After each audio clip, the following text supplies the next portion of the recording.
Yeah, what's up? Thanks, Annabelle Ingram, for this amazing artwork of yours truly, Newbold. Woo! Yeah. So what we're doing here, you guys, is showing you Pascal's triangle. I'm going to go to my board right now because that kind of writes a lot better and a lot neater. And so we already kind of showed you 1 through 7, but what about these ones, 8 through 15? Because these ones get a little bit different, a little crazy, a little weird. So let's take a look maybe at number 13. That could be a good one to look at. Or what's another one? Let's see here. Ooh, we should try one of these ones. Yeah. So just using basically Pascal's triangle, but using combinations to kind of do it and stuff, right? Combinations. So for example, maybe like y minus 3, for example. So like to the 4th power, for example. So that's the first one on there. So maybe we could help you out on that one. Give it a try. Give it a try. So I'm going to go ahead and jump over to the board here. Awesome. All right. Still hear my voice? Cool. Okay, so we're going to try something a little different this time. We're going to try the permutations part, right? Combinations, permutations. And so they want us to know what the y term is. Oh, this one might be too easy. Probably is, maybe. Because this one doesn't really have a number in front. Yeah, so y to the 4th power. Whoa! And remember, that's going to be like a row of ones. So maybe that one isn't the best one to look at. But let's take a look there. So that was, we'll still help you with number 8 because that is a row of ones. And kind of show it to you there. Okay, so let's go down to questions. There we go. And so we're looking at this one right here. Cool. Nice. So then we'll take a look at this one. Cool. So let's take a look. So we get an answer of negative 108. Let's reverse backwards y. KK. So what we're going to do is we're looking for the y term. And the thing about the y term is that you still have that 3 term to worry about. Right there. Let's go and show you this. Okay. So yeah, the y term's not a problem. Okay, so basically, let's see how we can do this. So we're trying to do the y term. So the y term is the 1st power. And so that means that the negative 3 term, they have to add up to 4. So that's going to be 4 minus 3 is 1. So that means that this guy has to be so I took the 4 from here, right? I took the 4 from here and kind of like, okay, well, how do I get a 1 from 4? Well, 4 minus 3 is 1. Cool, cool. So we're going to go ahead and put the 3 here. And so there's our 3rd term. Cool. So that's going to be negative 3 times negative 3 times negative 3. Beautiful. And so that's going to be what? Negative 3 times negative 3 is a positive 9. And then 9 times negative 3 is negative 27. Nice. So there's that, right? So that's going to be negative 27. It's going to be our y to the 1st power. And so that's going to go in front. So we have negative 27, and then we have y to the 1st power. Cool. So another way to look at that is also to do 4. And to go along with that, that's right. So that's this one done. But what about the 1? What about the 1, right? So how can we figure out, with that negative 3 in there, how can we figure out how big that's going to get? And so we got the 3rd power done, but we're also going to take the 4 and do choose 1. And so 4 factorial is what this means. So 4 factorial over 1 factorial times 4 minus 1. Factorial! What is a factorial? What are you even talking about, Newbold? So let's go backwards just so you can see. So you should go to the Math is Fun website and kind of learn about this, right? Learn about factorials and how to do that. Like n to the n factorial over k factorial, parenthesis, and minus k factorial. So take a look at this website. It's pretty awesome. It's pretty useful. It is the binomial theorem, which is awesome. And so I was just looking through this example, how they did that. And so, yeah, they went ahead and did the missing power first. And then we went ahead with the letter and tried to work out that factorial. So that's what we're doing right now. So I'm going to go back here.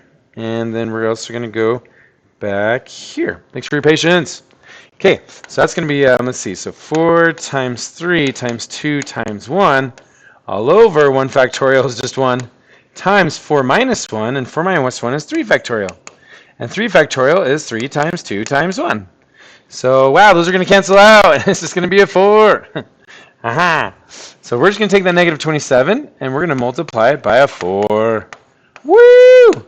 And so that's going to be 54. 54 and 54 is going to be negative 108. That's why it's the answer. Woo! That's crazy, right? That's crazy.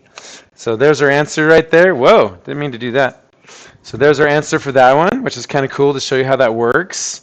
But let's do another one. Let's do another one that's not maybe as crazy, but still kind of cool. And I just added this one this year to kind of demonstrate how you could use a really big factorial.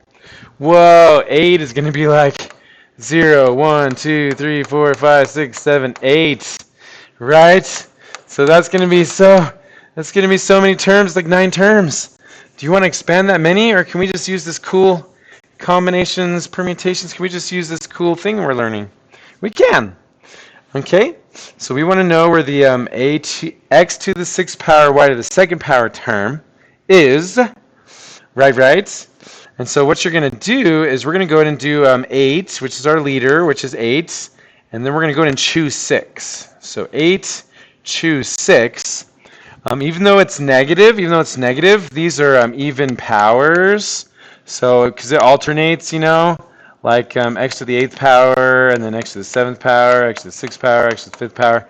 So it alternates positive, negative, because all the odd powers. So we're going to be okay there with x to the 6th power. So it is definitely going to be a plus number. It's going to be a positive number. Okay, cool. So we're going to do 8, choose 6 for our x term layer. And so what is 8, choose 6? Did you know your calculator can actually do it? But it is going to be, I'll write it out for you. It is going to be 8 factorial divided by 6 factorial times 8 minus 6 factorial, which is just 2 factorial. Right? And so what's going to happen later is we're going to go ahead and list all the, we could list them, watch. 8 times 7 times 6 times 5 times 4 times 3 times 2 times 1. And then below that will be 6 factorial, which is going to cancel out. You like that? So those are going to cancel out. So, but then we still have the 2 factorial to deal with, which is just 2 times 1. Cool. So we're going to get 8 times 7 is 56, divided by 2 times 1 is 2. And so it's just going to be 28. What? That's crazy. Now we don't have another number to deal with to make it even bigger, right? There's not like a 2 here or a 3 here. There's no 2. There's no 2 there at all. So, whoa, where'd my pen go? So there's no 2 there, so we don't have to worry about it. So we can just stick with that 28. And so that means the answer to this one will be 28 x to the 6th power y squared. Woo! Nice. I also looked at this other website just to verify and make sure we did it right with Pascal's. Nice. So here is to the 8th power. Whoa. And then we have our x to the 6th power, or b squared power. And so the leading coefficient is going to be 28. Whoa, that's amazing. That's amazing. So just a different way to do it. If you want to just do Pascal's, you can, which is what we learned. Or if you want to try using the binomial theorem using Pascal's triangle and use the combination that we did. I'm also going to show you, what's up? You behind the screen, what's up? So I'm also going to show you one last thing there, because we did all that kind of by hand, didn't we? But did you know that your calculator can actually do the 8 choose 6, right? And so again, why did we do 8? That was because that was the highest power that we were dealing with. What the whole problem is to, right? The whole problem is to the 8th power. So that's why I chose 8 on top. Why did you choose 6 on the bottom? Because we were dealing with the x to the 6th term that we were supposed to deal with there. And so that helped us find it. You could actually do the other way, right? You could do the second term as well, and that would be fun to look at. But let's use our calculator. There we go. And so we're going to do, so let's go ahead and show this to you. Ready? So you go Math button over to PRB for probability, and then use combinations, so NCR.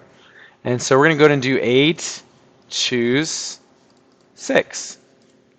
And that's going to give us 28, which is what we just discovered, right? And then again, if you weren't sure about how the 8 factorial and over the 6 factorial works, or there's even a factorial under PRB too. Look at this. So let's say you didn't know what factorial was. And so let's just choose a number, I don't know, like 4. Well, 4 factorial is 4 times 3 times 2 times 1. 4 times 3 is 12. 12 times 2 is 24 times 1 is 24. Cool. Now, what if you went ahead and did a choose 2, because that's the y value, right? Shouldn't we symmetric? Shouldn't we get the same? We did get the same. So it doesn't really matter which power you choose, this a choose 6 or the 8 choose 2, it's going to give it to you. But just watch out. If there's a number in front, then you're like, oh no, I've got to do a little bit more stuff, which I just showed you on that previous problem. But lucky for us, 15's not. And so then we go over here to finish off. Thanks for watching. I know this is kind of a lot. And so it turns out it is going to be, 28. Good job. You behind the screen, thanks for watching. Thanks for watching. Peace out and learning this crazy new method. Bye for now.